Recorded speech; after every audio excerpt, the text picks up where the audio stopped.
大家好，我是交通小王。这个热泵空调，很多网友私信我耗电量怎么样？我用前流表测的话，正常制热工作电流大约在6到7个电流。但是为了准确起见，今天我拿个专用的电表测一下这个空调2个小时的耗电量。现在室外温度大约4到5度，这个温度空调的制热效果是相当好的啊。咱们一会儿把空调设定到28度，测试一下耗电量。这个是我自己准备的电表，带空调插座。一会儿把空调的插头插到这个插排上，电表的插头插到电源上，这样就测出它耗电量了。看一下现在的电表证，85514，一会儿工作2个小时，咱们减一下数字，就可以出来2个小时的耗电量。这个是空调的插头，现在给它拔下来，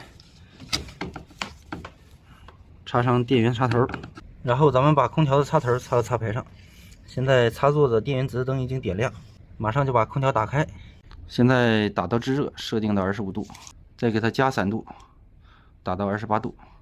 现在外机正在预热，工作2个小时，看看耗电量有多少。这个空调是没有电辅热的，以前把内机拆开过，蒸发器上并没有供电的线，也没有加热管啊，全靠冷媒进行制热。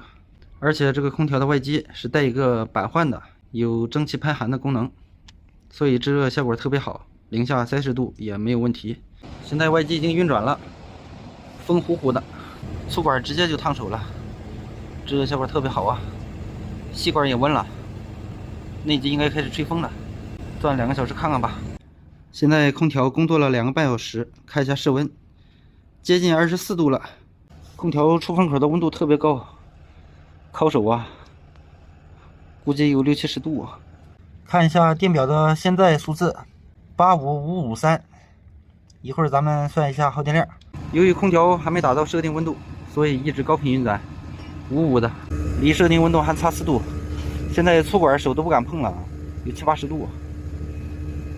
细管热了，细管也感觉特别烫啊，制热效果太好了。现在空调已经关闭，刚开始是85514，现在是85554，说明空调跑了4度电，2个半小时跑了4度。大家算算1个小时多少度吧。如果继续用下去，耗电量还会更低，因为我设定的温度比较高，让空调一直没停。正常设定25度，空调频率就会下降。而且如果再工作1个小时，估计空调的耗电量会更低，因为那个时候已经到温度了，室外机就低频运转了。刚才算了一下，1个小时耗电量1度半左右。说白了，外机压缩机加上内外风机，工作总功率1500瓦，1个小时1度半，还是比较省电的。